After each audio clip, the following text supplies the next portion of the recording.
விஜயும் காவேரியும் வந்து ரெஸ்டாரண்ட் வந்து பேசிகிட்டு இருக்காங்க. அப்போ காவேரி வந்து விஜய்கிட்ட இந்த மாதிரி தன்னோட மனசில் இருக்கிறது எல்லாத்தையும் சொல்கிறாங்க. இந்த மாதிரி எனக்கு ரொம்ப பயமாக இருக்குங்க, கில்ட்டியாக இருக்குது, உங்களை உங்கள் குடும்பத்தை விட்டு பிரிச்சுட்டேன்னு எனக்கு ரொம்ப கஷ்டமாக இருக்குங்க அப்படின்னு சொல்லிட்டு எல்லா விஷயத்தையும் விஜய்க்கு புரிய வைக்கிறாங்க.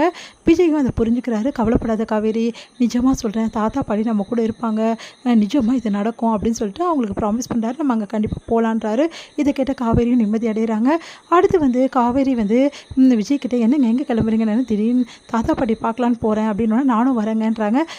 இல்லை காவேரி, நீ இங்கே இரு, நான் போய் பார்த்துட்டு வரேன் அப்படின்னு சொல்கிறாரு. ஏங்க அப்படின்னோடனே, இப்போ தானே வந்து பார்த்துட்டு வந்தேன், சரி பாட்டி இப்படி பார்த்துட்டு வந்து இருக்காங்கன்னு சொல்கிறேன், அதுக்கப்புறம் நீ வரலாம், அலையாத காவேரி அப்படி சொல்லிட்டு போகிறாரு. அடுத்து வந்து விஜய் வந்து தாத்தா பாட்டியை சந்திக்கிறாங்க. அப்போ வந்து பாட்டி வந்து நல்ல இம்ப்ரூவ்மெண்ட் இருக்காங்க, நல்லபடி இருக்காங்க, பழைய மாதிரி ஆயிடுறாங்க. அதனால் வந்து தாத்தாவும் ரொம்ப சந்தோஷமடைகிறார். விஜய், பாட்டி பார்த்து எவ்வளோ தெளிவாக பேசுகிறாங்க, ஆமாம் தாத்தா அப்படி சொல்லி அப்பப்போ வந்து பார்த்துக்கிறது தான்டா பாட்டி இந்த அளவு தெளிவானாங்க அப்படி சொல்கிறாங்க. எப்படா வீட்டுக்கு வர போகிறேன், எப்படா என் கூட இருக்க போகிறேன்னு பாட்டி கேட்குறாங்க. கூடிய சீக்கிரம் இது நடக்கும் அப்படின்னு சொல்லிட்டு விஜய் அவங்களுக்கு சொல்லிட்டு இருக்காரு. சரிடா, காவேரியோட வளகாப்பு என்னாச்சு, அதுக்கான ஏற்பாடு பண்ணுறீங்களா இல்லையா அப்படின்னோடனே, நாள் நெருங்கிடுச்சுடா, இங்கே பாரு, உடனே வந்து பண்ணி ஆகணும், 7ஆம் மாதம் முடியவே கூடாது அப்படின்னு சொல்கிறாங்க. சரிங்க பாட்டி, சரி இங்கே பாரு, நல்லா வந்து செமையாக வந்து நடத்துறதுக்கான ஏற்பாடு எல்லாத்தையுமே பண்ணணும் அப்படின்னு சொல்லிட்டு தாத்தா சொல்கிறாரு. ஆமாடா, நல்ல ஒரு மண்டபம் வந்திருக்கு, அந்த மண்டபத்துக்கு அட்வான்ஸ் கொடுத்துடலாம், எந்த பிரச்சனையும் இல்லை, முன்னாடி புக் பண்ணுற அவசியம் கூட இல்லைடா, ஏன்னா ஏற்கனவே நிறைய வந்து எவ்வளோ பணம் கேட்டாலும் கொடுத்துடலாம். இங்கே பாரு, விமர்சையாக பண்ணுறதுக்கு ஒரே பேரனோட பொண்டாட்டி வந்து வளகாப்புக்கு வந்து செமையாக பண்ணணும், அதுக்கான ஏற்பாடெல்லாம் கோலாகலமாக நாங்கள் ஏற்பாடு பண்ண போகிறோன்னா அதெல்லாம் வேணாம் அப்படின்றாரு. அதை கேட்டு பாட்டியும் தாத்தா, அது ஏன்டா இப்படி சொல்கிற, தாத்தா வந்து கேட்குறேன், எங்கள் மேலே கோவமா, இன்னும் கோவம் போலே உனக்கு, அதெல்லாம் ஒன்றுமே இல்லை தாத்தா, இப்போ உங்கள் மேலே எனக்கு என்ன கோவம் இருக்க போகுது, காவேரி என்ன விருப்பமோ அதை தானே செய்ய முடியும், அவளுக்கு என்னடா விருப்பம், அவள் சிம்பிளாக தான் நடத்திக்கணும்னு ஆசைப்பட்றா, அவளுக்கு ஃபோட்டோ ஷூட் மட்டும் வைக்கணுமா, மற்றபடி எதுவுமே வேணான்றா, ரொம்ப சிம்பிளாக வந்து நடத்திக்கணும் அப்படின்னு நினைக்கிறா, ஒரு சின்னதாக நடத்திக்கணும் அப்படின்னு சொல்லிட்டு சொல்கிறா. என்னடா நீ இப்படி சொல்லிட்டு இருக்க, எல்லா பொண்ணுங்களும் பெரிய அளவு தான் விமர்சனம் நடத்தணும்னு சொன்னா, காவேரி ரொம்ப வித்தியாசமான வளர்ச்சி, அதனால தான் அப்படி பண்ணிகிட்ருக்கா, அந்த பொண்ணு நல்ல மனசு, அந்த பொண்ணோட மனசை புரிஞ்சுக்க கல்யாணி அப்படின்னோடனே, சரிடா உன் பொண்டாட்டி விருப்பப்படியே செய்யலாம் போதுமா அப்படின்னு ரொம்ப சந்தோஷப்படுறாங்க எல்லாரும்.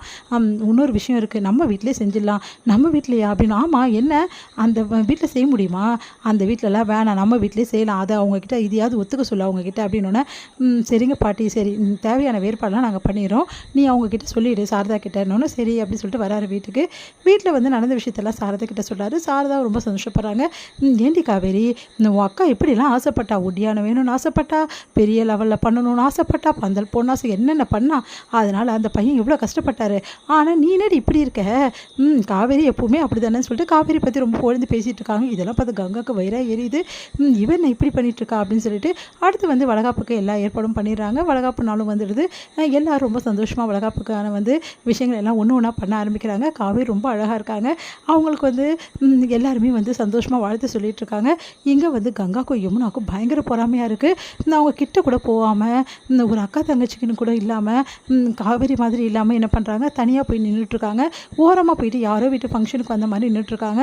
இதெல்லாம் பார்த்து சாரதா வந்து, ஏண்டி இந்த வீட்டு ஃபங்க்ஷனுக்கு தான் வந்திருக்கீங்க, உன் தங்கச்சியும் உன்னோட அக்காவும் தாண்டி உட்காந்துருக்கா, அவகிட்ட போய் நிற்கணும்னு ஏதாவது இருக்கா, ஒதுங்கி நிற்கிறீங்க, என்னடி இதெல்லாம், காவேரி எப்படிலாம் உங்களுக்கு எல்லாத்தையும் எடுத்து போட்டு செய்கிறா, ஏங்கங்க உன் வளகாப்புலன்னு எப்படிலாம் பண்ணா, ஏன் உங்களுக்குலாம் கொஞ்சம் கூட வந்து இதுவே இல்லையா, நன்றியே இல்லையாடி அப்படி சொல்லிட்டு கேட்குறாங்க.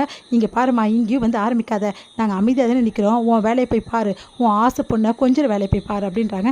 சே, இவங்களாம் திருந்தவே மாட்டாளுங்க, நீ வா சாரதா அப்படின்னு சொல்லிட்டு பாட்டி வந்து கூப்பிட்றாங்க. ஆமாம் இதுங்கெல்லாம் என்னத்தை சொல்கிறது அப்படின்னு சொல்லிட்டு சாரதாவும் அவங்க மாமியாரும் வந்து போகிறாங்க. அடுத்து வந்து பாட்டி வந்து எல்லாருமே வந்து ஆசீர்வாதம் பண்ணுறாங்க காவேரியை. காவேரி ரொம்ப சந்தோஷமாக எல்லாருக்கிட்டையுமே நல்லா பேசிகிட்டு இருக்காங்க. சந்தோஷம் தாங்க முடியல நம்ம விஜய்க்கு. காவேரி பார்த்து அப்படியே வந்து மெய் மறந்து போகிறாரு. அவங்களோட ட்ரெஸ் எல்லாம் நகையெல்லாம் வந்து ரெடி பண்ணி விடுறாரு. பாரு காவேரி, நகையெல்லாம் எப்படி வந்து திரும்பி இருக்குன்னு சொல்லிட்டு அப்படின்னு சொல்லிட்டு ரொம்ப சந்தோஷமாக வந்து பார்த்துட்ருக்காங்க. இங்கே ஃபோட்டோஸ் வந்து எடுக்க வராங்க. அப்போ வந்து விஜய் கூட நின்று உட்காந்து, இவங்க உட்காந்துருக்க மாதிரி விஜய் நின்றுட்டு இருக்க மாதிரி நிறைய ஃபோட்டோஸ் வந்து எடுக்கிறாங்க. உடனே கங்காவையும் வந்து யமுனாவையும் காவேரி வந்து கூப்பிட்றாங்க. எதுக்காக அங்கே நிற்கிறீங்க, இங்கே வந்து எங்கள் கூட நிற்கல, என் கூட நிற்கலாம்ல, பரவாயில்லடி ஒன்றும் பிரச்சனை இல்லை, அதான் அவ்வளோ பேர் நிற்கிறாங்கல்ல, நாங்கள் எங்கே இடம் இருக்குது, நான் இங்கேயே நிற்கிறோம் அப்படின்றாங்க. அக்கா ப்ளீஸ்க்கா வாக்கா, அவள் தான் அவ்வளோ தூரம் கூப்பிட்றால, வா ஏண்டி இப்படி பண்ணிகிட்ருக்க அப்படின்னு சொல்லிட்டு சாரதா கேட்குறாங்க. பார்த்து முறைக்கிறாங்க கங்கா. உடனே அக்கா ப்ளீஸ்க்கா, யமுனா ப்ளீஸ்டி அப்படின்னு. இங்கே வந்து நிவின் வந்துச்சே இவெல்லாம் அப்படி சொல்லிட்டு டென்ஷனாக வர்றாரு. இப்போ பண்ணி வந்து காவேரி கூட நிற்க வைக்கிறாங்க. காவேரி கூட வந்து விருப்பம் இல்லாமல் வந்து தலை எழுத்துன்னு சொல்லிட்டு 2 பேரும் வந்து போஸ் கொடுக்குறாங்க.